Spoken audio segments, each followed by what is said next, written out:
Shalom teman-teman GTC, apa kabar kalian semua yang lagi pada di rumah aja? Pada sore hari ini aku mau ajak teman-teman semua untuk sama-sama kita menyembah Tuhan, untuk sama-sama kita mendengarkan firman-Nya. Sebelumnya aku mau kita bersatu dalam doa. Terima kasih ya Bapa, terima kasih ya Tuhan untuk sore hari ini. Kami ingin menyatukan hati kami Tuhan, kami ingin bersama-sama menyembah Engkau, kami ingin sama-sama mendengarkan firman-Mu. Tuhan, biarlah Kau yang memberkati ibadah kami dari awal pertengahan sampai akhir. Tuhan, biarlah setiap penyembahan yang kami naikkan dapat menjadi dupa yang harum di hadapan-Mu dan dapat menyenangkan hati-Mu ya Bapa. Tuhan, kami telah berdoa dalam nama Tuhan Yesus, haleluya, amin. Teman-teman, aku mau ajak kita semua untuk sama-sama nyanyiin lagu ini dari awal. Kita nyanyiin lagu ini dengan sepenuh hati kita dan dengan kerinduan akan Tuhan.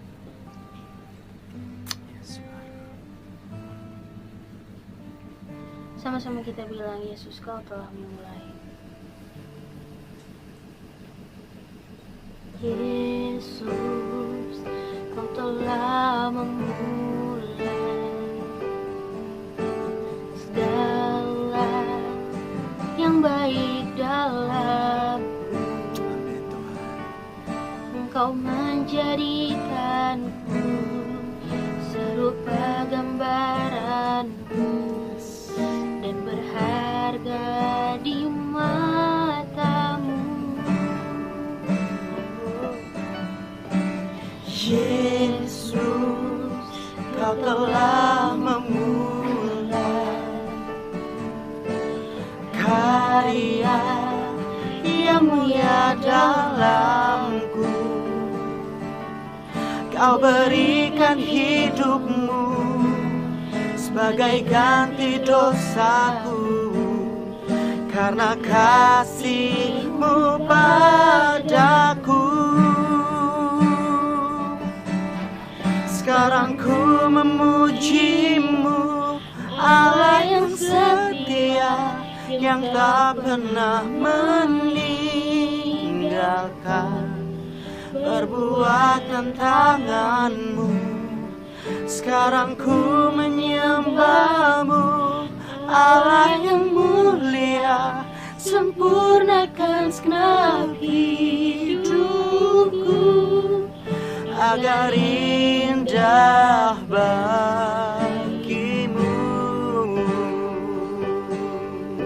Sama-sama dari awal. Yesus, Kau telah memulai segala yang baik dalamku. Engkau menjadikanku serupa gambaran-Mu dan berharga di matamu. Yesus, Kau telah memulai karya yang mulia dalamku. Kau berikan hidupmu sebagai ganti dosaku, karena kasih-Mu padaku. Sekarang ku memuji-Mu, Allah yang setia, yang tak pernah meninggalkan perbuatan tangan-Mu. Sekarang ku menyembah-Mu, Allah yang mulia, sempurnakan segenap hidupku agar indah bagi-Mu. Sekarang ku memuji-Mu, Allah yang setia, yang tak pernah meninggalkan perbuatan tangan-Mu. Sekarang ku menyembah-Mu, Allah yang mulia, sempurnakan segenap hidupku agar indah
sukacita dalam hidup kami.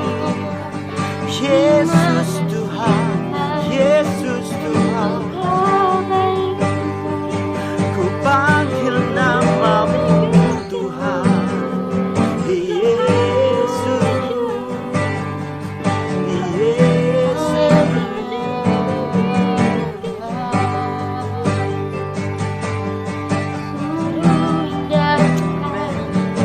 sungguh besar kasih-Mu. pengorbananmu Tuhan dalam kehidupan selamanya.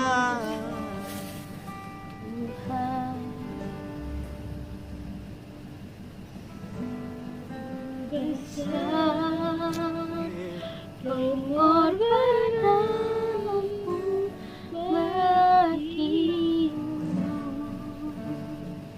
terlalu dalam untuk dimengerti. Sungguh besar,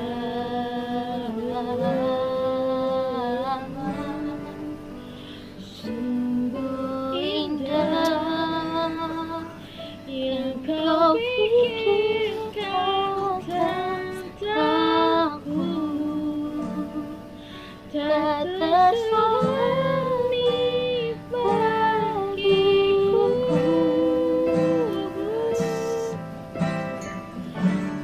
Sungguh indah,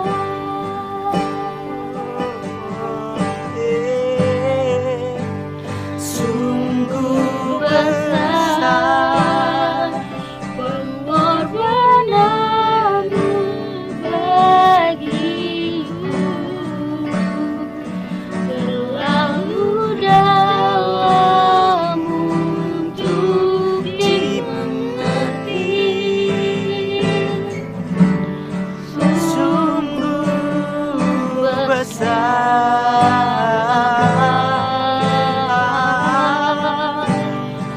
sungguh indah yang Kau pikirkan tentangku, tak terselami bagiku. Sungguh indah, oh, sungguh besar Pengorbananmu bagiku, terlalu dalam untuk dimengerti. Sungguh besar,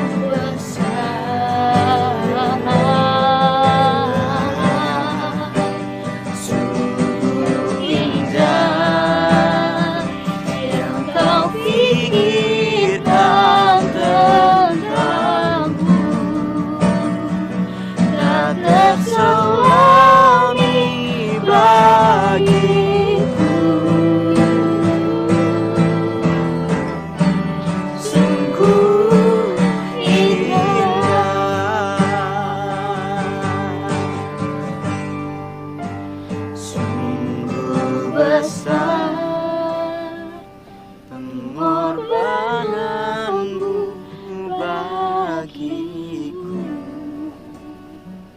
terlalu dalam untuk dimengerti. Sungguh besar,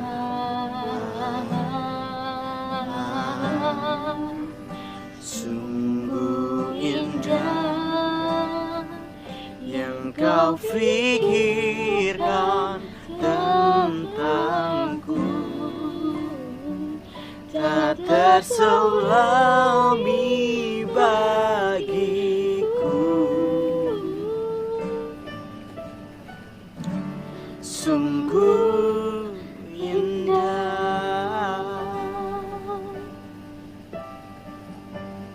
sungguh indah, sungguh indah.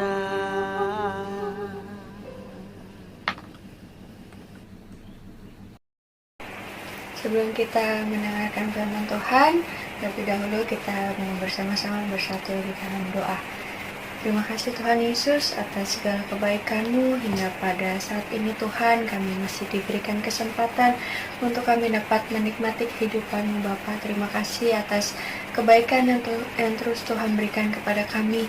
Sebentar Tuhan kami ingin mendengarkan firman-Mu.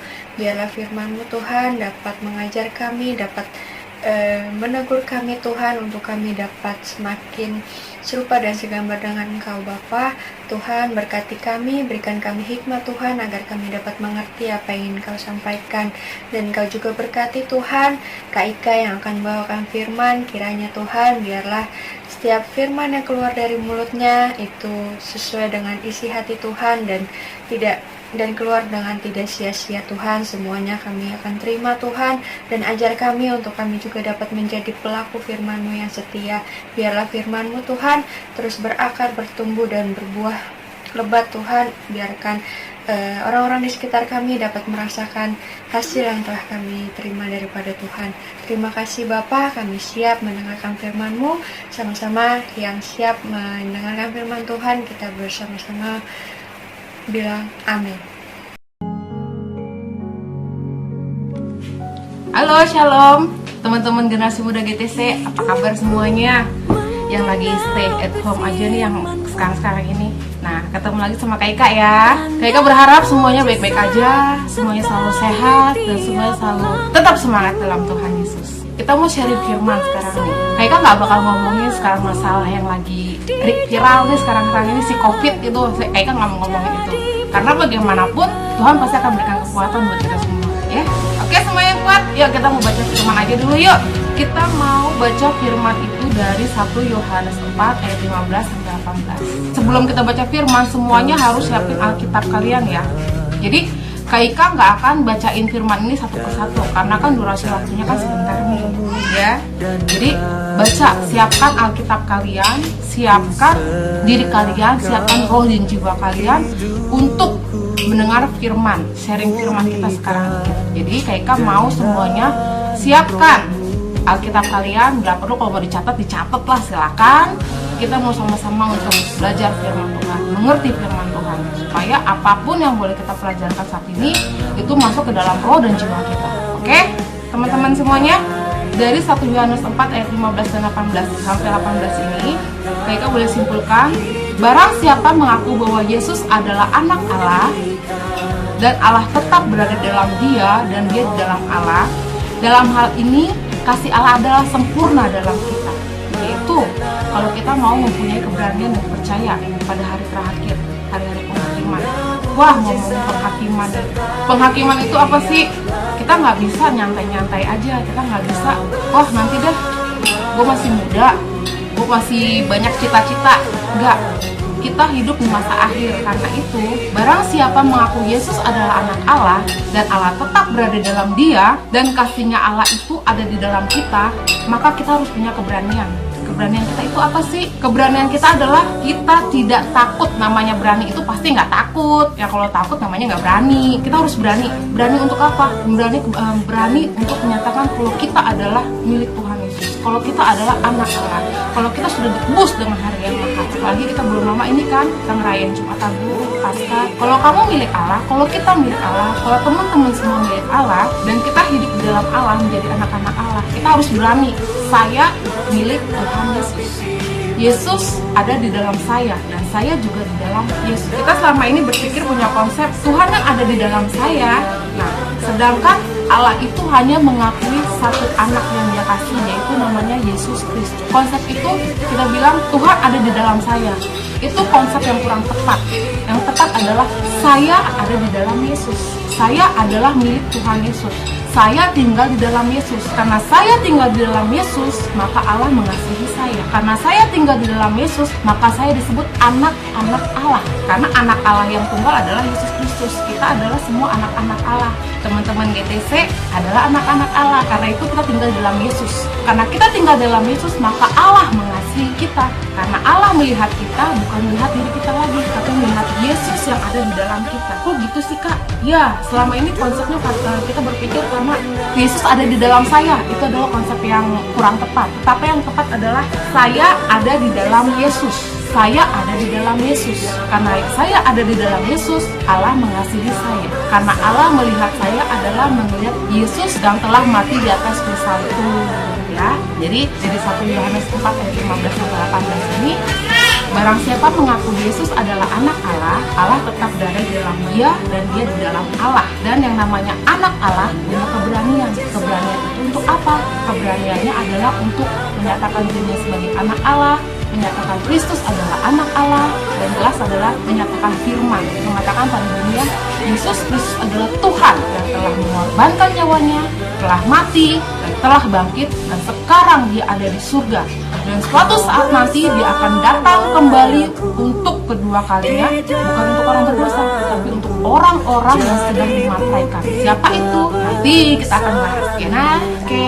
Kita juga mau baca dari Yohanes 15 ayat 9 sampai 11. Teman-teman semuanya dibaca baik-baik, nanti diulang lagi, dibaca lagi ya firman Tuhannya. Dibaca dari Yohanes 15 ayat 9 sampai 11. Dari sini Kak Ika akan menjelaskan, seperti Bapa telah mengasihi aku, demikian juga aku telah mengasihi kamu. Tinggal di dalam kasih, turutilah firman Allah. Tinggal di dalam kasih. Allah yang kita sembah kasih. Maksudnya di sini adalah Allah itu memiliki kasih. Kasih Allah itu terlihat dari firman Tuhan. Firman Tuhan itu apa? Alkitab. Itu selalu kayak ulang-ulang. Kita harus hidup dalam kasih. Kasih Allah itu apa? Firman. Firman itu apa? Alkitab. Yang kita tahu adalah Alkitab. Firman Tuhan. Setiap perkataan firman Tuhan atau setiap tulisan-tulisan yang ada di Alkitab itu bukan hanya sekedar untuk direnungkan.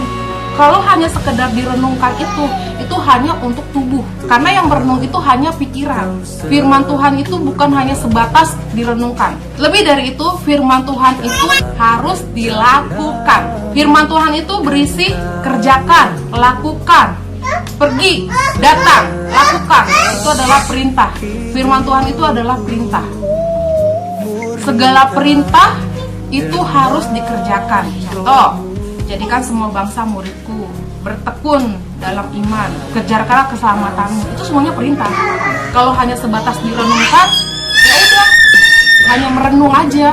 Jadi firman Tuhan itu harus dilakukan. Firman Tuhan itu bukan hanya sekedar untuk direnungkan, dihayati, enggak.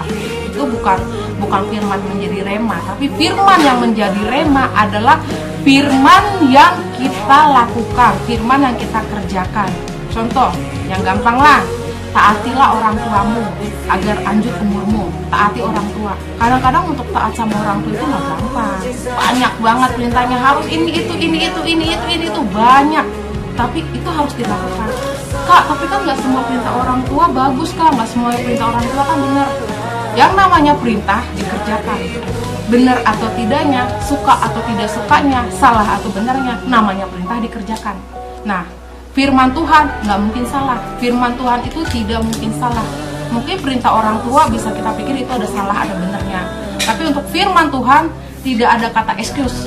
Semua harus dikerjakan. Mau suka, tidak suka, mau berat, susah, atau segala macam itu harus dikerjakan. Itu yang namanya firman menjadi rema yang harus dilakukan. Bukan hanya sekedar direnungkan, enggak, tapi harus dilakukan.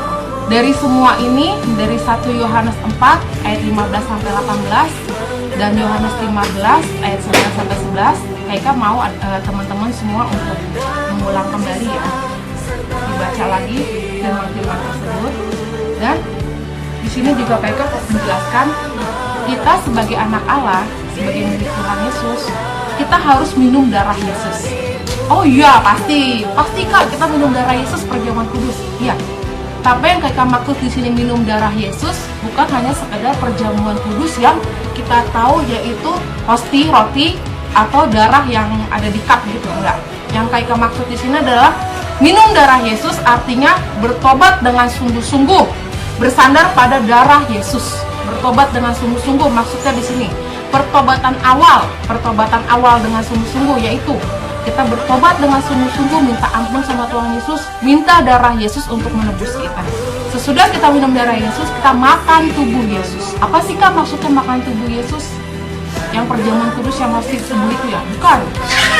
Yang Kak Ika maksud adalah ketaatan pertama kepada firman Tuhan, yaitu baptisan selam. Kita percaya teman-teman semua di sini sudah pada besar-besar semua, mungkin sudah ada yang dibaptis ataupun ada yang belum dibaptis. Makan darah Yesus adalah ketaatan pertama pada firman Tuhan, yang artinya adalah dibaptis selam. Kita percaya baptisan yang diajarkan Tuhan Yesus adalah baptisan selam, bukan yang lain-lain. Kalau yang lain-lain itu tidak sesuai dengan firman Tuhan. Kan kita bilang kita kan taat sama firman kan, jadi baptisan yang diajarkan Tuhan Yesus adalah baptisan selam. Kalau kita sudah dibaptis, maka kita sudah makan darah Yesus. Dan sesudah kita tahapnya makan darah Yesus, kita akan dimateraikan. Nah, dimateraikan dengan darah Yesus. Dimateraikan dengan darah Yesus artinya adalah hidup dipenuhi Roh Kudus. Dan Roh Kudus menguasai kita. Hidup dipenuhi dengan Roh Kudus, maksudnya apa?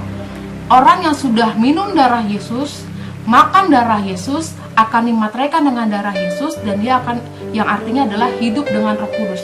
Ciri orang yang hidup dengan Roh Kudus adalah orang yang dipimpin dengan Roh Kudus. Dan salah satu tanda orang yang dipenuhi Roh Kudus adalah dengan berbahasa roh.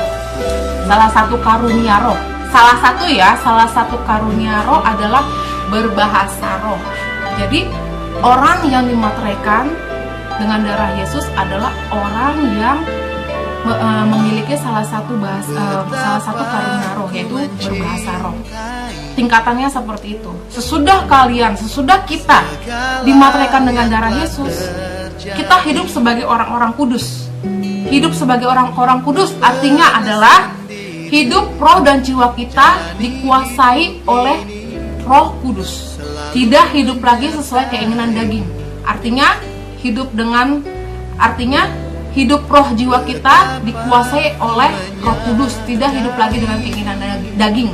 Dan orang-orang kudus ini adalah orang-orang yang akan siap menanti kedatangan Tuhan Yesus yang kedua kalinya. Sekarang kan kayak udah bilang tadi, kita ngomongin soal masalah akhir. Kita sudah hidup di zaman akhir. Kita sudah hidup di masa dekat-dekat penghakiman terakhir, di zaman akhir. Jadi orang-orang kudus adalah orang-orang yang sudah pasti dimateraikan dengan Roh Kudus, dan dia sudah pasti akan masuk dalam kerajaan damai 1000 tahun. Wah, aku udah masukin kerajaan damai 1000 tahun aja nih. Karena kita harus dipersiapkan untuk itu. Karena kita udah gak ada lagi masanya untuk bermain-main. Karena kita udah gak ada lagi masanya untuk udah ntar dulu lah, santai dulu, gak ada. Ayo teman-teman semuanya, bina iman kita, kuatkan iman kita. Tuhan mau datang kedua kalinya. Dia mau mendapatkan iman pada hidup kita. Kalau misalnya Tuhan datang nggak ngedapatin iman dalam hidup kita, kita mau jadi apa? Gitu. Ini bukan masanya buat main-main lagi, bukan masanya kita untuk santai-santai lagi. Enggak, kejar keselamatan itu. Kita harus hidup sebagai orang-orang kudus. Kita udah sering ngomongin masalah kudus, sudah sering ngomongin masalah kata-kata kudus. Nah, kudus di sini adalah roh jiwa kita itu dipenuhi dengan Roh Kudus. Karena kita bukan hidup lewat daging lagi. Bekerja keras oke. Belajar yang tekun bagus. Tapi lebih dari itu, kita harus bekerja untuk roh dan jiwa kita. Untuk roh dan jiwa bekerja itu apa? Lakukan semua firman Tuhan. Lakukan semua firman Tuhan. Masa kita mau bekerja keras untuk belajar, kita mau bekerja keras untuk sekolah, masa kita nggak mau bekerja keras untuk roh dan jiwa kita? Karena kehidupan orang percaya bukan kehidupan yang ada di bumi ini aja, tapi kehidupan yang ada di nantinya di surga. Kita mau terima surga. Surga itu nggak gampang. Karena itu kita harus bekerja keras, hidup sebagai orang-orang kudus. Contoh nih, sudah banyak contoh dari firman Tuhan. Pertama, Kalau kita lihat bangsa Israel keluar dari Mesir, hampir 700.000 orang keluar dari tanah Mesir. Yang masuk tanah perjanjian berapa orang? Ayo, siapa yang tahu? Yang masuk tanah perjanjian dari 700, kurang lebih sekitar 700.000 orang Israel yang keluar dari Mesir. Yang masuk tanah perjanjian berapa orang? Ya, 2, Yosua, Kaleb. Cuma 2. Dari 700.000 orang cuma 2. Ini adalah suatu perjalanan, dan perjalanan orang Israel itu boleh menjadi sejarah, dan sekarang adalah perjalanan hidup kita. Kita yang harus menjadikan hidup kita ini menjadi sejarah yang baik atau sejarah yang buruk. Nah, kita yang mencatatnya. Kalau sejarah hidup kita mau masuk dalam kerajaan surga, otomatis kita harus menjadi orang yang kudus.